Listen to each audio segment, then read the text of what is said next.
Salut, je suis Laetitia, ta coach de souplesse et aujourd'hui je voulais qu'on parle d'un sujet super important. Est-ce que la souplesse, la grande souplesse et donc faire des grands écarts faciaux, grands écarts latéraux, est-ce que c'est quelque chose de dangereux et d'extrême pour toi et ton corps? C'est ce que je vais essayer de démystifier dans cette vidéo. La première chose, c'est qu'on va être confronté à une croyance collective que de faire une grande extension dorsale, de venir creuser le dos vers l'arrière, de faire des grands écarts, c'est quelque chose d'extrême et c'est quelque chose du coup qui en vient dangereux pour le corps. Aussi, pourquoi il y a cette croyance-là? C'est parce que beaucoup de personnes s'entraînent pas forcément de la bonne façon et du coup se blessent. Donc ça entraîne une certaine peur de ce mouvement, une certaine peur en fait de ces mouvements-là qui peuvent être considérés comme extrêmes effectivement. De mon point de vue, faire un grand écart n'est pas extrême seulement et seulement si tu as créé les bonnes étapes et que tu as eu les bons entraînements pour pouvoir le travailler. Il faut que ton corps, dans tous les cas, soit prêt à recevoir ce mouvement.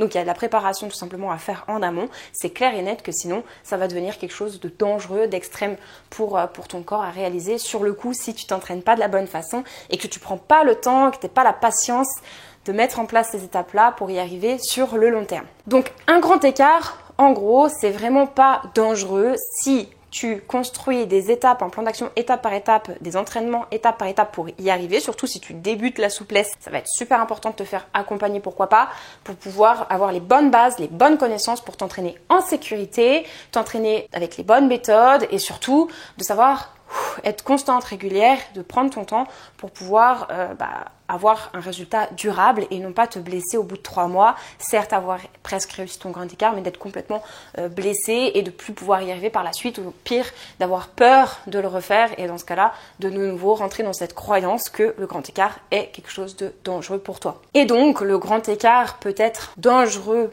pour toi ou en tout cas peut-être quelque chose qui risque de te blesser, qui risque de te faire du mal si tu fais les choses pas bien, c'est-à-dire comme on l'a dit précédemment, que tu n'as pas de connaissances, que tu t'entraînes de la mauvaise façon, que tu t'entraînes trop parce que tu as une obsession de vouloir arriver à cet exercice, cette posture et du coup tu en fais trop tous les jours pour pouvoir y arriver et tu risques également de te blesser. Donc ce que je t'invite à faire, c'est de te faire accompagner, d'avoir les bonnes connaissances, les bonnes bases et de bien t'écouter pour vraiment avoir une bonne progression et éviter de te blesser. Ce qui est important de comprendre, c'est qu'il vaut mieux commencer petit pour pouvoir après devenir grand. Ne commence pas tête baissée, comme je l'ai dit juste précédemment, en étant obsessionnel et vouloir travailler tous les jours pendant 2 heures sur ton grand écart pour à tout prix l'avoir en te disant c'est bon, je l'aurai dans 2 mois ou 1 mois ou 3 mois. C'est une vision plus à long terme qu'il faut que tu regardes. Oui, tu peux progresser très vite. Il y a des personnes qui peuvent réussir à faire un grand écart en 3 mois avec un bon accompagnement, des bonnes méthodes et le corps aussi qui accepte d'y aller, parce que c'est tous différents par rapport à cette progression, il faut le savoir, donc ça peut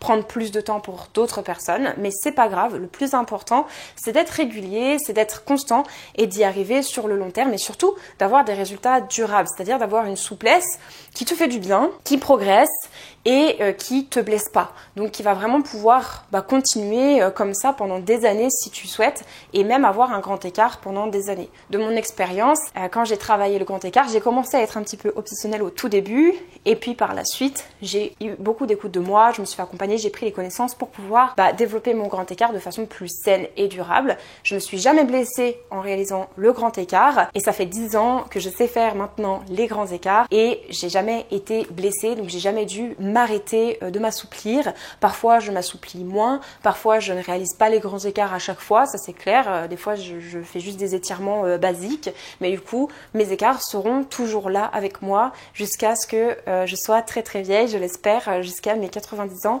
Si je suis encore là, je pourrai, je l'espère, encore faire les grands écarts grâce à ces méthodes-là, grâce à cette écoute et grâce au fait que j'ai vraiment pris le temps et j'ai laissé le temps à mon corps de s'adapter en conscience, de s'adapter à ce type d'exercice petit à petit au fur et à mesure. Donc maintenant je vais t'exposer les muscles qu'il faut que tu étires pour pouvoir réussir à faire un grand écart latéral par exemple. Le grand écart latéral est vraiment accessible à tous. En revanche, le grand écart facial, lui, va être plus compliqué. Il y a une minorité de personnes qui ne pourront pas le réaliser d'un point de vue anatomique, où il est quand même en général un petit peu plus difficile, mais pas impossible. Et en tout cas, tu pourras quand même réussir à le développer et à te rapprocher considérablement du sol, même si tu ne l'as jamais complètement. Ça te permettra quand même de t'assouplir. Donc pour les grands écarts latéraux. Il va falloir que tu te concentres sur les étirements de tes ischio-jambiers, donc les muscles qui se situent à l'arrière de tes cuisses. Tu vas aussi devoir étirer tes mollets, tout en fait l'arrière des jambes.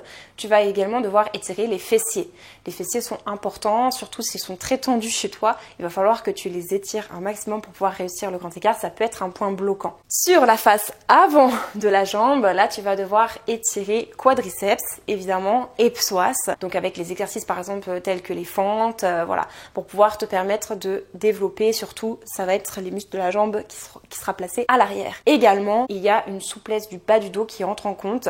Des personnes qui vont être très peu mobiles du bas du dos peuvent, sur les derniers centimètres du grand écart, être empêchées de le réaliser à cause du dos qui n'arrive pas à se redresser, à se courber. Pour le grand écart facial, là tu vas avoir besoin d'étirer un maximum tes adducteurs, donc c'est l'intérieur des cuisses.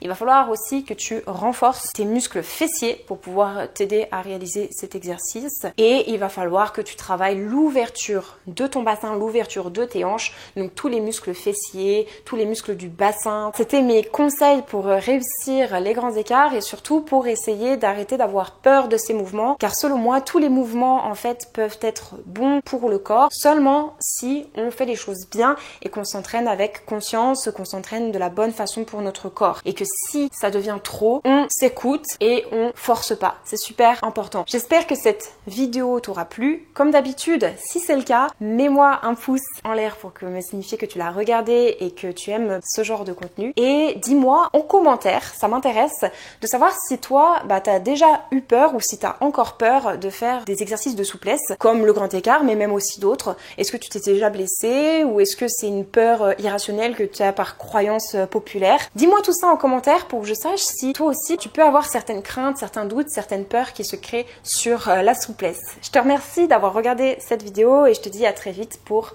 des prochaines vidéos. À bientôt. Bye.